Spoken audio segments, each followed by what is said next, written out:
केंद्र की नरेंद्र मोदी सरकार ने 8वें पे कमीशन की मंजूरी दे दी है। आपने भी अभी तक कई वीडियो देख लिया होगा कि मेरा सैलरी कितना बढ़ेगा, मेरा पेंशन कितना बढ़ेगा, और आपको समझ नहीं आया होगा। अगर आपको भी अभी तक समझ में नहीं आया है तो ये वीडियो पूरा देखिए। बिल्कुल सरल भाषा में मैं आपको बताने की कोशिश करूँगा कि आपका सैलरी और पेंशन 8वें पे कमीशन के बाद कितना बढ़ जाएगा। सबसे पहले बात करते हैं 8वें पे कमीशन की।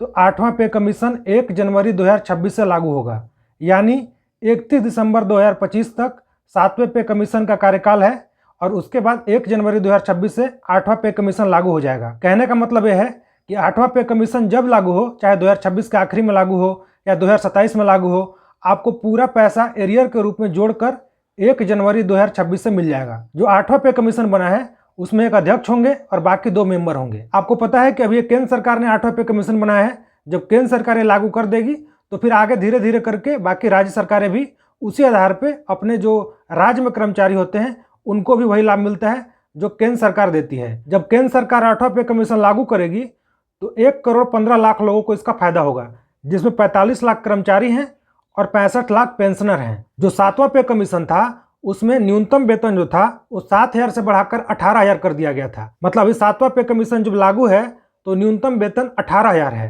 18,000 में बेसिक पे की बात कर रहा हूँ, उसके ऊपर जो डीए मिलता है, महंगाई भत्ता मिलता है, वो अलग है।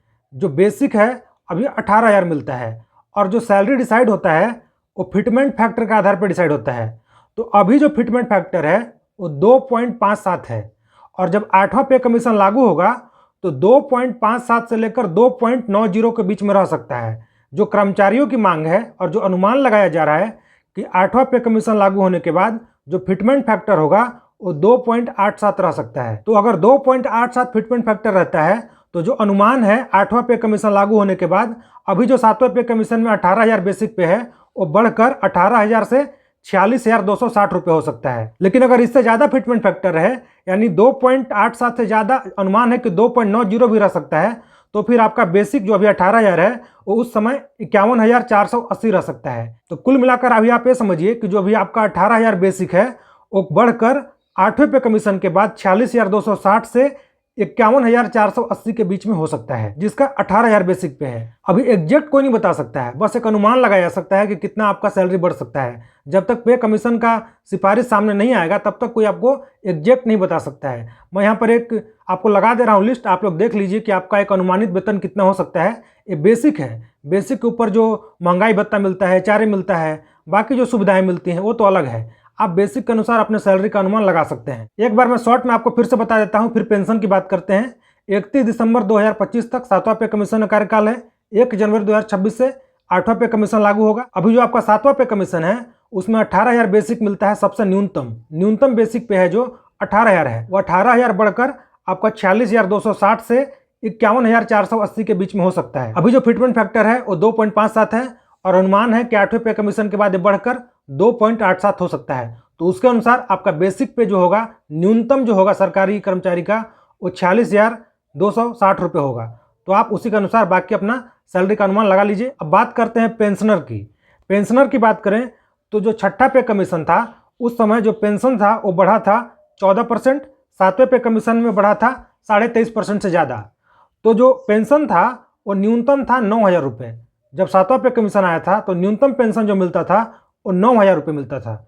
8वां पे कमीशन के बाद अनुमान है कि न्यूनतम पेंशन 25,750 रुपये हो जाएगा। 7वें पे कमीशन में 9,000 रुपये न्यूनतम पेंशन और 8वें पे कमीशन के बाद अनुमानित 25,750 रुपये पेंशन हो जाएगा। मतलब एक लंबा छलांग आप देख सकते हैं, काफ़ी बढ़ जाएगा पेंशन, लगभग 3 गुना, 9,000 से लेके सीधा 25,750 न्यूनतम की मैं बात कर रहा हूँ। और बाकी फिर जो वही बात है डीए भत्ता बाकी जो मिलता है वो अलग है। वही बात अगर ग्रेजुएटी की करें तो अभी अधिकतम 30 लाख पे फिक्स है। आगे इसमें बढ़ोतरी होती है या नहीं होती है, ये पे कमीशन का जब तक सिफारिश नहीं आता है तब तक अनुमान नहीं लगा सकते हैं। स्वाभाविक है कुछ ना कुछ तो बढ़ोतरी होगा ही, 30 लाख से ऊपर ही जाएगा। जो भी बढ़ेगा जब पे कमीशन का सिफारिश आएगा तो आपको पता चल पाएगा, लेकिन अभी 30 लाख पे फिक्स है। अंतिम एक और मैं बात बता देता हूँ होम लोन की। अभी आपको पता होगा जो सरकारी कर्मचारी हैं उनको 34 महीने के सैलरी के बराबर होम लोन मिलता है 8.5% के इंटरेस्ट पे।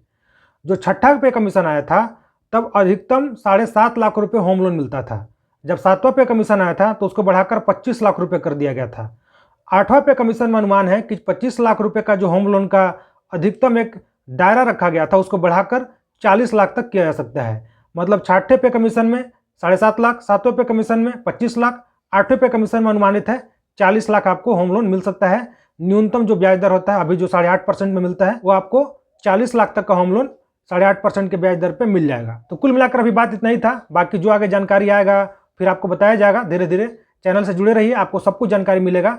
तो अभी जो सरकारी नौकरी का एक जो चार्म कम हो गया था पेंशन के जाने के बाद, तो अभी जितना सैलरी बढ़ जाएगा इतना पेंशन बढ़ जाएगा, तो धीरे धीरे अब सरकारी नौकरी को लेकर भी क्रेज बढ़ेगा। 8वें पे कमीशन के बाद जितना सैलरी बढ़ने का अनुमान है उसके बाद सरकारी नौकरी को लेकर और क्रेज बढ़ेगा युवाओं में। और अभी आपको पता है कि अप्रैल से यूपीएस आने की भी उम्मीद है, यूनिफाइड पेंशन सिस्टम। यूपीएस में आपको पता है कि न्यूनतम 40% पेंशन आपको प्रॉमिस किया जाएगा। जो सरकारी कर्मचारी का एक हमेशा शिकायत रहता था कि एनपीएस में फिक्स नहीं होता है कि कितना पेंशन मिलेगा। अब देखिए यूपीएस आता है कि नहीं आता है। अगर अप्रैल से यूपीएस आता है तो उसमें 40% जो आपका लास्ट सैलरी रहेगा, जब आप रिटायर कर रहे होंगे तो लास्ट सैलरी जो रहेगा उसका 40% आपको पेंशन फिक्स है कि उतना आपको मिलेगा, न्यूनतम आपको उतना प्रॉमिस किया जाएगा। तो देखिए यूपीएस लागू होता है कि नहीं, यूपीएस ऊपर से 8वां पे कमीशन, तो इन सब के बाद सरकारी नौकरी को लेकर क्रेज बढ़ने वाला है, ये तो तय बात है। मोदी सरकार ने जो फैसला किया है 8वें पे कमीशन को लेकर, उसके बारे में आप लोगों का क्या कहना है कमेंट करके बताइए। जो भी कहना चाहते हैं कमेंट जरूर कीजिए। अगर वीडियो अच्छा लगा तो वीडियो को लाइक और शेयर कीजिए। चैनल पर नए हैं तो चैनल को सब्सक्राइब जरूर कीजिएगा। धन्यवाद।